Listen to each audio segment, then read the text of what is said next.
Hey everyone, so I do obviously mostly book reviews on this channel, and I typically do a fairly in-depth, about 10-minute or so, single book focused review for books that I get sent explicitly to do reviews for. But I also read a lot of books in between those books, and I don't really talk about that much on the channel, and I thought it would be fun to try to do an exercise where I try to do really quick highlights, review, reaction, kind of snapshots of other books that I've read. So these are 11 nonfiction books that I've read over the past 2 months-ish or so. And I just want to take a minute or two and give some thoughts and comments on each of them. They aren't all new. They're a mix of some new, some older books. And yeah, I just thought this might be a fun exercise, try to expose those of you interested in this channel to some other things that I'm reading. And maybe you'll stumble upon something in here that would interest you and that you might want to spend some time with. So let's get into it. The first one is Stolen Focus by Johann Hari, I believe is how you say that. This has gotten some notoriety. It is relatively new. I think it came out in 23 last year.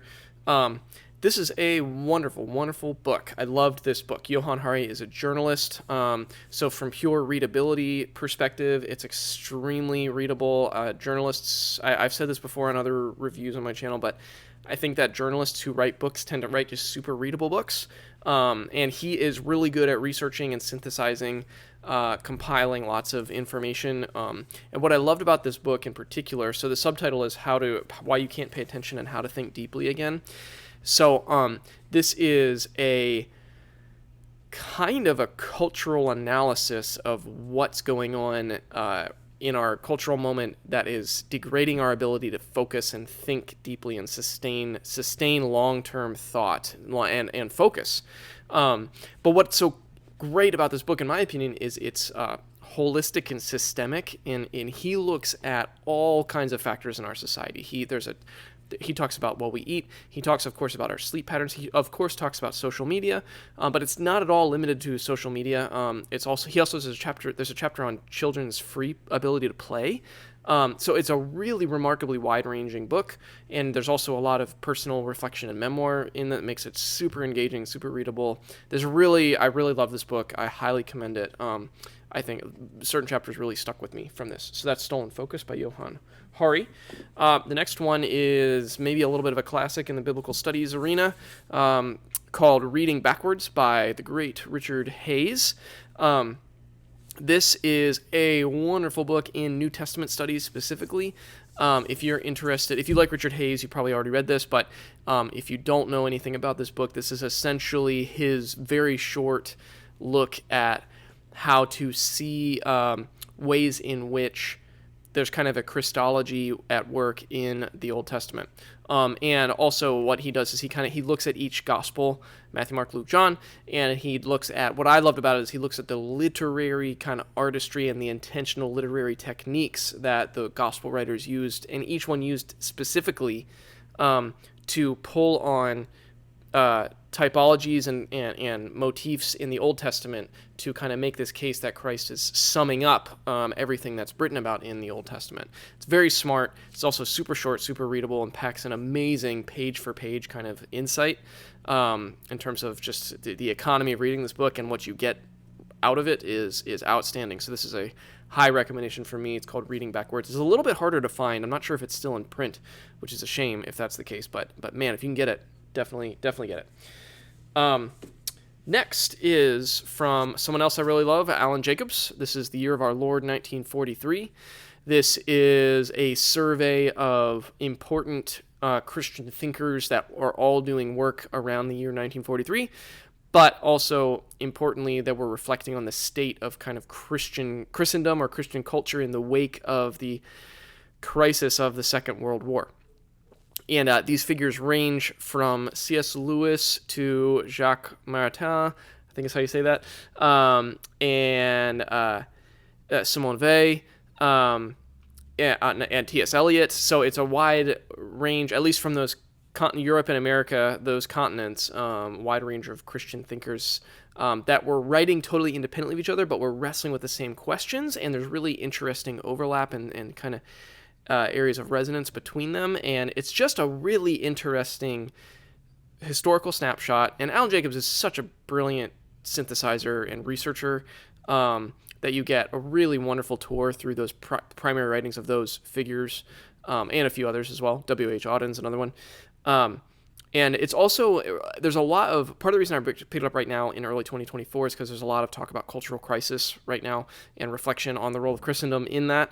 And this is a very timely book to look at if those are questions that you're kind of thinking about. Like, what's the role of Christianity socially and publicly in an era of crisis? It's a wonderful little book. Alan Jacobs, who always does great work. The next two I don't have copies with me because I got them from the library, but I'll step through them nevertheless. The first one is by Tara Isabella Burton, who's going to show up again later on this list, and it's called Strange Rites. This is my introduction to her as a writer. I had not read any of her more journalistic writing, but I grabbed this book upon a recommendation from someone, and I really liked it.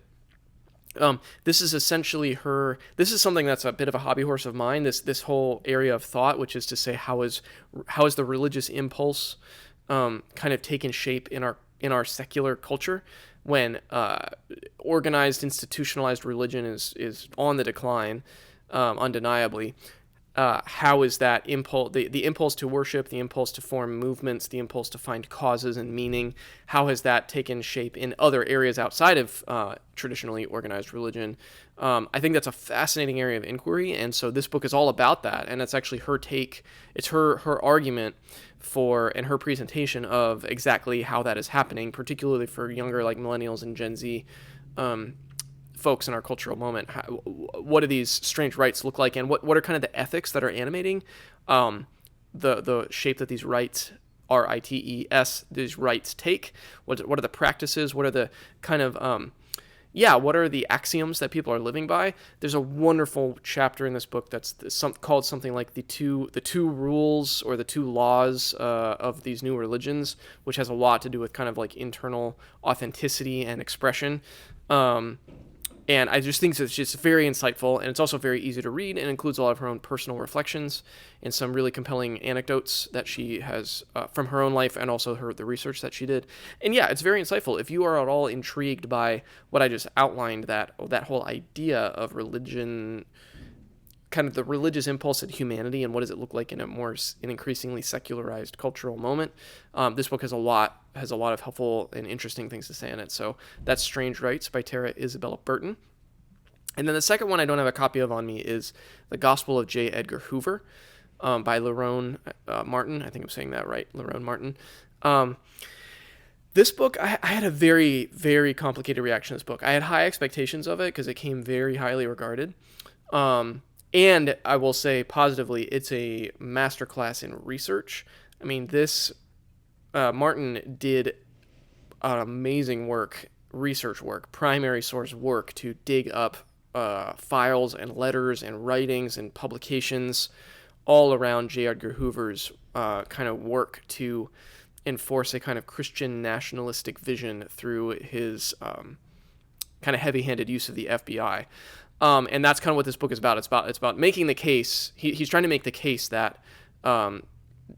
Edgar Hoover did just that he pushed forward a very quasi-authoritarian kind of agenda to shape American culture in a nationalistic Christian white kind of vision, and that he leveraged his authority within the FBI even outside of arguably legal constitutional channels to do it in some very disturbing ways. That's the case the book is making, and he does point to some pretty unsettling realities.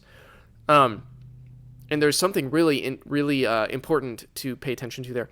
The reason my reaction to this book was complicated was because, on the one hand, there are some very dry and slow parts, and I think the book could have been balanced out a little bit more with a little bit more biographical kind of information on J. Edgar Hoover. But that's not my main critique. That's just a stylistic preference, really. My main kind of issue with this book was I felt like there were so many pages where a very bold and broad and at times sweeping statement would be made, kind of indicting an entire cultural issue or making a very, very broad pronouncement upon something historical, a historical judgment, And there were lots of these statements that just really bounced off of me, or that caught me up short, because I just felt like there were a lot of them that were unsubstantiated, which is really too bad because the book is otherwise extraordinarily meticulously researched.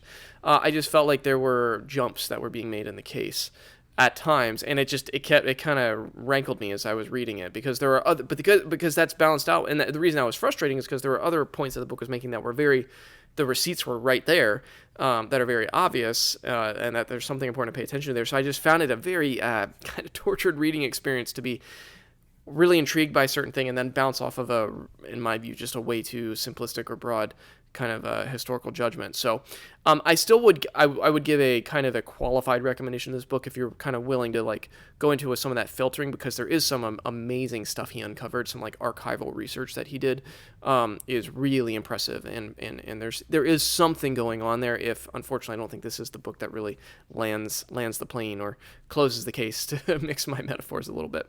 So that's the Gospel of J. Edgar Hoover. Another one for the Tolkien fans out there, if you're a big Tolkien person, you probably already read Tom Shippey, but I finally, on my vacation this year in February, I read The Road to Middle-earth. Just an outstanding book. I read a good number of books about Tolkien and about kind of commentary on Lord of the Rings and the Silmarillion and whatnot, and this is right up there with the best. It might be the best. Outstanding exploration of Tolkien's scholarly background. Really in-depth work on the philological kind of work that Tolkien did, and the like recovery of language through myth. And there's so much fascinating analysis of the terms that Tolkien invented and where they might have come from, plausibly from these myths, and how intentional Tolkien was in recovering all of that stuff and threading it into this mythology that he was building. This book also has some of the absolute best responses to Tolkien's critics over the decades, critics that Tom Shippey very plausibly and compellingly argues didn't really understand what Tolkien was doing. And Shippey's very even-handed in his response to those critics, and I think he gives them the best kind of steel-manning approach, but he responds very, very well to all of them, and then ultimately just provides fascinating commentary on what's going on in Lord of the Rings, what's going on linguistically, symbolically, mythically. There's just so much there, and it really increases the brilliance of the work of Tolkien, I think. So that's The Road to Middle-earth. Outstanding book, particularly if you're a Tolkien fan. If you're not a Tolkien person, I don't think this is going to necessarily make you one, but if you are a Tolkien person, you owe it to yourself to read Tom Shippey. Moving along here, David Fitch is a writer I quite like and have followed with some interest, read at least 3 or 4 of his books. This is his newest one, Reckoning with Power: Why the Church Fails When It's on the Wrong Side of Power. This is his, the title kind of tells you what it's about. It's his pretty strong case that the church, anytime the church gets invested with particularly geopolitical or social or legal power, it gets just de facto corrupted by that very power. And so he lays out kind of this twofold taxonomy of sorts of types of power. And that's kind of the core argument in the book, that there's this kind of top-down power over, and then there's this like more bottom-up power with, and it's a little more nuanced than that, but that's his case. He's trying to present these kind of 2 types of power, and he's arguing that the one type is always going to be corrupting and necessarily wrong, and then the other type is the type the church is called to practice. And I think there's something really important to pay attention to there. I'm just not quite sure if I'm totally over the line with him on the designation of those 2 types of power, and even the use of the word power to delineate them. I'm just not sure. I think that it's a really interesting idea. But one thing I will say that I really liked about this book and about all of his books is he is very conversant with things that a lot of Christian writers just don't touch. He's very conversant with critical theory, with postmodern philosophy. He's very conversant with postmodern, more critical theorizing about the notion of power, for example, and he brings that, I think, to great effect in this book. And I just love his confident posture in interacting with that type of literature that you just don't see a lot of, especially in more popular level Christian publishing. So I really appreciate that about him, and that's why I keep reading his stuff. And I think that there's some really helpful stuff in here. And that's Reckoning with Power by David Fitch. Definitely recommend it. Next up is a really interesting book that I would not have been on my radar at all, except it had some really positive reviews. This is called Natality by Jennifer Banks. I had not heard of it. She was not on my radar at all, but I read a positive review of this from a bookseller that I like, and so I took a risk and got it. And it was good, but it was still not quite, even with that positive review and kind of learning more about it, it still was not quite what I expected it to be. I expected this to be more of a philosophical text, and part of the reason I was interested in it is because that subtitle, Toward a Philosophy of Birth, really grabbed me, and especially with all of the cultural discourse around, a post-Roe world, or the Dobbs decision and abortion rights and legality and all of that stuff. That really caught my attention to think, but do we? The subtitle made me think, like, do we slow down and really think philosophically about the notion of birth? And so I went into it with a little bit of those expectations, and with those expectations, I was not quite satisfied with this book, but I really liked it for other purposes, and I think if I'd gone into it with a different lens, I probably would have liked it very, very much. So what this is a little bit more of a historical book than a philosophical text. Well, it's not really a philosophical text at all. What it is each chapter takes a philosophical figure, like someone like Nietzsche, but actually a lot more women. Sojourner Truth is in here. There are chapters that take, Hannah Arendt, I believe is one, take these figures and then give a biographical snapshot of that figure and then think about how the notion of birth, natality is the word that she uses, how did they wrestle with the philosophical reality that humans can create life, can give birth, right? And kind of offsetting the mortality. Like, there's a lot of philosophizing around the fact that we die, but what about the fact that we can create life on the other side of that coin? And so she provides snapshots of each of these figures and then talks about how in their life and in their writing and in their work they wrestled with that idea, and then she moves to the next figure and kind of steps through history that way and gets towards more recent history.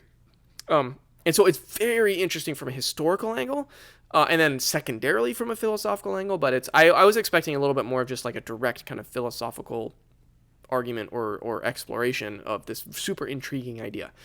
At the end of the day, a lot of interesting historical insights, and then it tees up a lot of questions that now I want a philosophical text on the idea of natality, because I think there's a lot to explore there. But some interesting stuff in here. Okay, just a few more. The next one is by Preston Sprinkle. This is one that's been on my radar for quite a while. It's called Embodied. This is his kind of synthesis of a lot of research in the trans and gender identity conversation in our culture. If you know who Preston Sprinkle is, he's coming from a very traditional Christian conservative perspective on this whole conversation. So he lands on a what would be known as a historical traditional kind of ethic when it comes to gender and kind of an ontology of gender and the created kind of reality of gender in the world and as talked about in scripture and all of that. That all being said, he's an extremely, my experience of reading this book is that he's an extremely compassionate voice. He's very nuanced, very sensitive. He spoke with many trans people over the course of writing this and seems to my view, represent their views very fairly. He's not out to lob any ammo in the culture wars. This is not a culture war text whatsoever, even slightly. And so I found it to be a very readable book and a very compassionate book and a very helpful book. In my opinion, it's at its best when he is carefully and cautiously synthesizing and explaining and interpreting data. So research around people who have experienced gender dysphoria, people who have gone through different types of treatments, when he's explaining the actual data that exists on all of these phenomena in our culture. I just think those are the most helpful passages and chapters in this book, just for kind of wrapping our mind around what do we know at the moment is happening. But it's very helpful. It's also super readable. I would actually wish it was a little bit more academic, but it's pitched to be extremely accessible and readable, and this would be an easy thing to recommend to anybody. So that's Embodied. Okay, two more. Tara Isabella Burton, I mentioned her already. This is her second book, Self-Made. I liked Strange Rites, but I loved this book. I think this is really her hitting her stride in terms of both historical research and also cultural theory, she kind of brings those things together in, I think, a really compelling way here. And it's essentially I mean, the history of this book is outstanding. She romps through history and pulls out figures, historical figures, some that are not surprising, but many that are very surprising and more obscure. Albrecht Dürer is one, for example, that she brings up. That was just totally, I knew who he was, but he was not on my radar in terms of this conversation, like, at all. But she's just tracing this thread about how did this whole idea of, like, making our own identity, creating our own sense of self and asserting our sense of self in the world and displaying it to the world and demanding recognition from the world about this self that we've made.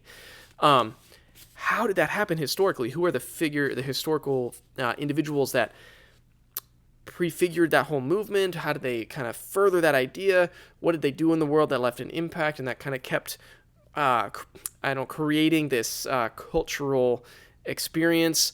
Who are those people, and then how do they contribute to the reality that we're in now? This book hits a 1-2 punch for me, where it's so fun to read and it's so insightful and illuminating. And when people, and especially in a package that is very accessible, when someone like her can, like, combine those two things into one book, man, it's just solid gold. I loved it. Absolutely love this book. We'll probably be rereading sections of it. I would definitely recommend it to anybody who's interested in that expressive individualism kind of phenomenon, or what Charles Taylor calls politics of recognition, all of that kind of stuff. This is a really great historical view on it, and makes a really compelling case for where that stuff comes from and kind of the effect it's having in our world. All right, and the last one, my most recent read, at least as I'm recording this video, is the wonderful Richard Bauckham, who is one of probably my favorite, in terms of especially economical writing, wide range of expertise when it comes to biblical studies and theological reflection. He just does everything. He does his stuff on Revelation is outstanding. His stuff on the eyewitnesses' accounts within the Gospels is outstanding. And then this little tiny thin little book is outstanding. The Bible in Politics. He surveys Old Testament and New Testament, the political public angle of the biblical account. So what's going on, and there's surprising inclusions. Like there's a chapter on Proverbs. There's discussions of the Psalms as songs of kind of political import. And then of course there's a wonderful chapter on Jesus's famous "Render unto Caesar what is Caesar's" teaching. So this book, especially page for page, if you're interested in that topic, or you're just even intrigued, like how to read the Bible politically, what does that even mean? Richard Bauckham, so good, so careful scholarship, wide-ranging expertise, clear writing, just a wonderful, outstanding little book. So there you go. Got a little bit longer than I intended to. I kind of knew that was going to happen, but that's about, what is that, about 2 minutes a book? That's not too bad in terms of getting a bunch of reviews in. So those are 11 books that I've read recently. If any of those books spark recommendations, if you have recommendations based on anything I just featured, please comment below. I'm always interested to hear. If you find anything in that list that is interesting to you that you end up reading, please comment below. I'd also love to hear that. Ultimately, I'm trying to help people discover books that they might love and that they might want to spend some time with. So as always, thanks for taking some time to watch.